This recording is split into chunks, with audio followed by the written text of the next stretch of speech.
Ini adalah cara minum yang unik. Peluru dimasukkan ke dalam gelas kosong. Lalu tuangkan alkohol. Ini adalah sarapannya setiap hari. Ia mengeluarkan sebuah revolver baru. Lalu memasukkan peluru ke dalamnya. Inilah permainan yang selalu ia lakukan setiap minggu. Ia menarik pelatuknya, isinya kosong dan ia menang lagi. Ia akan melakukan amal selama seminggu jika ia tidak mati. Suatu hari ketika ia pergi berbelanja, datang dua orang perampok membawa senjata. Kedua perampok itu langsung menodong si karyawan. Salah satu perampok melihat sang pria. Ia menodongkan senapan ke punggungnya. Sang pria membalikkan badan. Ia menatapi si perampok. Ia meletakkan alkohol dari tangannya, mengarahkan senapan ke jantungnya. Kemudian ia memasukkan senapan ke mulutnya, memintanya untuk menembak. Si perampok kebingungan. Melihat si perampok belum menembaknya, ia mengarahkan pistol ke dahinya lagi. Sang perampok terbengong melihat kelakuan si pria. Kemudian sang pria merebut pistolnya, menaklukkan perampok dengan satu pukulan. Membuang waktunya saja. Perampok lain menyerangnya dengan pisau. Sang pria membalikkan badannya. Dalam waktu yang singkat, ia berhasil menaklukkannya. Tiba-tiba teringat untuk melakukan amal hari ini. Sang pria mengambil uang dari saku perampok, membayar belanjaannya dan pergi. Pria ini bernama John, seorang mantan pasukan khusus. Semua rekan timnya tewas dalam sebuah misi. Dia memiliki seorang adik perempuan bernama Cindy. Ia kehilangan arah hidupnya setelah pensiun. Ia bersiteguh mengangkat dumbbell 1000 kali sehari, melakukan sit-up 5000 kali sehari, dan puluhan ribu tinjuan ke dinding. Ia tidak bisa menemukan cara lain untuk melepas stresnya. Suatu hari ia mendapat sebuah kabar buruk. Adiknya Cindy yang berada di Brasil sedang dirawat karena sekarat. Polisi lokal memberitahunya, adiknya diserang oleh preman setempat. Dia mendatangi TKP bersama polisi bernama Katarina, tetapi tidak menemukan petunjuk apapun. Pemuda setempat memandangi mereka, seperti menyembunyikan sesuatu. John pergi ke rumah sakit. Ia melihat perawat memasukkan obat untuk adiknya. Perawat menyapanya kemudian pergi. Tiba-tiba adiknya kejang-kejang. John bergegas memanggil dokter. Adiknya berhasil diselamatkan. Setelah diselidik, perawat itu bukan dari rumah sakit ini. John murka. Ia tidak tahu siapa yang diusik oleh adiknya, sehingga mencoba untuk mengambil nyawanya. John memutuskan untuk menangkap pembunuh adiknya. Di sebuah daerah kumuh, selalu ada orang seperti mereka yang berdiri di jalanan. Mereka akan menghentikan kendaraan yang lewat, kemudian menjual kartu remi kepada penumpang. John pergi mencari teman adiknya. Sang teman memberitahu John, mereka tidak sengaja mengambil foto sebuah perdagangan. Yang diperdagangkan adalah sejumlah anak dan gadis. Ia memberikan John sebuah USB berisi foto itu. Lalu mereka berpisah. Ketika sang teman hendak pergi dengan mobilnya, tiba-tiba mobilnya meledak. Orang-orang di jalanan panik.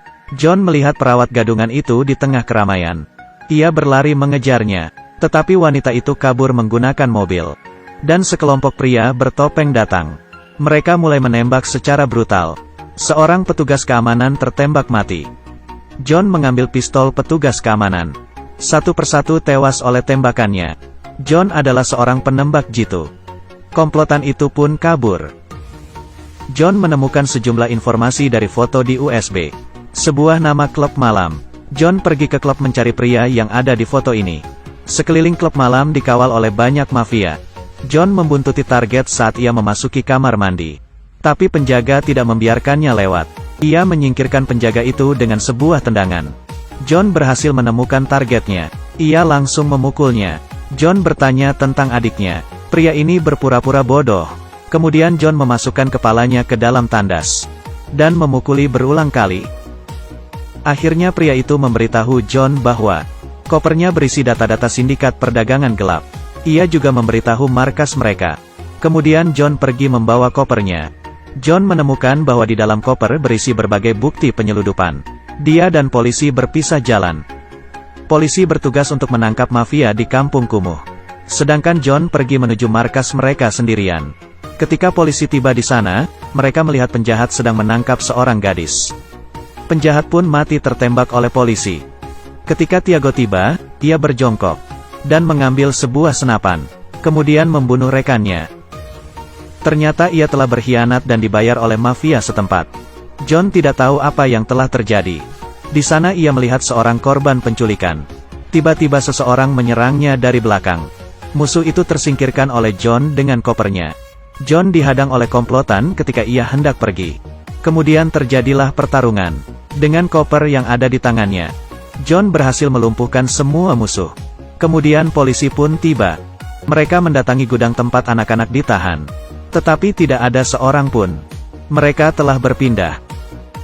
Karena tidak ada bukti lengkap, Tiago menyuruh John pulang dan menunggu kabar. Di saat itu, John merasa ada yang jangkal. John berpesan kepada Katarina untuk melindungi adiknya. Sebab ada yang perlu ia cari tahu. Pria ini adalah pemimpin mafia setempat bernama Hirimoto. Terhadap anak buahnya yang berbuat salah, ia mengeluarkan sebilah pisau dan menghabisinya dengan pisau itu. Seorang wanita sedang mencoba membunuh adiknya John. Katarina tiba tepat waktu dan menembak mati wanita itu. John membuntuti Tiago ke sebuah pelabuhan. Di sana ia menemukan anak-anak yang telah diculik. Dan ia juga baru tahu jika Tiago terlibat. Dia menelpon untuk meminta bantuan terlebih dahulu. Kemudian ia mulai beraksi. John memasuki gudang. Dengan sigap ia langsung menghabiskan beberapa orang. Bermodalkan sebuah senapan, ia berhasil melumpuhkan beberapa anggota mereka lagi. Hingga ia kehabisan peluru. Tanpa peluru, ia terpaksa bertarung dengan tangan kosong. Melihat situasi ini, Tiago pun bertarung dengan John. Tetapi Tiago bukanlah lawannya. Sekejap ia pun babak belur. Kemudian Tiago mengambil sebuah rantai. Rekannya pun menatap John dengan tajam. Tiba-tiba Hirimoto muncul dengan satu tebasan. John terluka dan mengeluarkan darah. Pertarungan pun dimulai. John menghindari serangan demi serangan, mencari kesempatan untuk melakukan pukulan. Ia membalikkan badan dan melakukan tendangan. Ia meraih leher Tiago dan memukul wajah dengan keras. Di saat itu Hirimoto menyerangnya dari belakang. Dan John pun berhasil menghindari serangan Hirimoto. Setiap pukulan John begitu keras. Tiago yang dipukul secara brutal itu. Kemudian dadanya ditusuk oleh John dengan rantai besi. Sekarang hanya Hirimoto yang tersisa. John mengambil 2 pipa besi. Sepertinya Hirimoto tidak berpeluang untuk menang. John menyerangnya dengan besi. Hirimoto pun bersimbah darah. Pertarungan pun berakhir. Tak lama kemudian, polisi tiba. John berjalan keluar sambil membawa anak-anak yang diculik. Akhirnya Adingkia Cindy pun sadar. Mereka saling menatap dan tersenyum. Tampaknya John telah menemukan makna hidupnya. Terkadang makna hidup bukan terdapat di diri kita sendiri, melainkan orang-orang di sekitar kita. Terakhir, pesan moral dapat kita petik dari film ini adalah, kebenaran dan keadilan tidak akan pernah padam. Terima kasih.